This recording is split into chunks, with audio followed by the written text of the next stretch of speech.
Hello and welcome back to High Performance Computing with C. In today's video, the first of our final section, we're going to take a look at some concepts involved in parallel computing, accelerating our code across multiple threads and multiple machines. In this section, we're going to take a look at how to spread our jobs across both multiple cores and multiple networked machines, the benefits and pitfalls involved in parallelizing, how to thread with OpenMP, how to distribute our problems with MPI, and how to use CUDA to accelerate our codes using graphics processing units. In today's video, we're going to take a look at theory between different parallel architectures and how different kinds of problems will scale as we move along to larger and larger problem sets. In this video, we're going to take a look at some basic parallel architectures involved in parallel computings, some of the pitfalls involved in different approaches for parallel computing, and how different kinds of problems scale better or worse with different kinds of parallel approaches. Let's begin by taking a look at different kinds of parallel machines. That is, how we can split jobs out across multiple workers. The simplest model is that of a shared memory machine.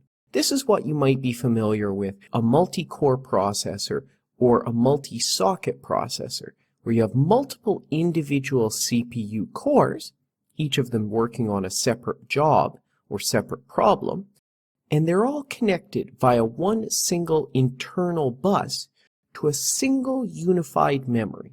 They can all access the same bit of memory using the same sort of addressing, and as long as they're not trying to read or write from the same piece of memory at once, interacting with this shared memory is very simple.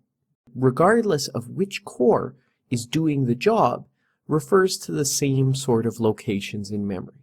This is why it's called shared memory. Each core has access to the same block of memory, and since you're typically dealing with one machine, this makes a lot of sense. For larger machines, we have to go to distributed memory parallelism. In this case, you have multiple individual machines, multiple individual nodes, in which you may have multiple cores with their own memory that has to explicitly communicate with one another over some network protocol. Typically, this could be something as simple as gigabit or 10 gigabit Ethernet, or for more high-performance machines, it could be a very dedicated networking protocol like InfiniBand, where you have guarantees about bandwidth as well as latency. Because you don't have a single shared block of memory, with distributed memory parallelism, you have to be aware of the expenses that come along with the communication between each nodes, as well as the balancing of work across nodes. In other words, if one node is slow compared to the other, if it's working on a bigger job, all the remaining nodes have to wait for that last node to complete its work. So a big process involved in optimizing for distributed memory parallelism is load balancing, making sure that each node is working on the same amount of work.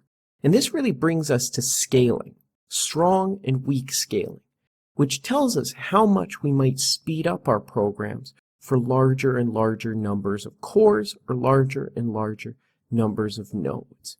Now, naively, you might expect that if you just increase the number of cores, increase the number of nodes, you'll always increase the speed at which you complete a problem by the same level at which you increase the number of cores or numbers of nodes. But that's not true. If, for example, you have a certain portion of your code that has to be done in serial, you're governed by a law called Amdahl's law. And even if you have a large portion of that code able to be done in parallel, say 95+%, you still won't necessarily get the same speed up you would expect as you move to very large numbers of threads. As you can see here, for a system governed by Amdahl's law, even if 95% of the work that's being done can be done in parallel, you'll only get a speed up of about 17 or so, even when you go to 200 threads. That means that each thread is only operating at about just under 10% of its efficiency if it were operating as a single-threaded program. So for a single problem with fixed problem size, unless the whole thing can be run in parallel, probably won't benefit from a huge number of processors. However, if you move towards increasing the problem size, you switch to being governed by Amdahl's law to being governed by Gustafson's law. And with Gustafson's law, you have a very different scaling behavior.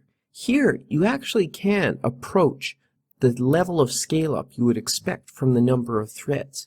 But unlike Amdahl's law, you cannot get this with a fixed problem size. With Gustafson's law, you're scaling up the size of the problem as you scale up the number of threads. So if you're doing a particle simulation and you run with 10 times as many threads, 10 times as many nodes, you'd run with 10 times as many particles. So in other words, you're not increasing the speed of a fixed problem size. You're relying on the larger number of parallel threads to let you run a bigger and bigger problem. You're scaling up the problem size to go with the number of threads you have available.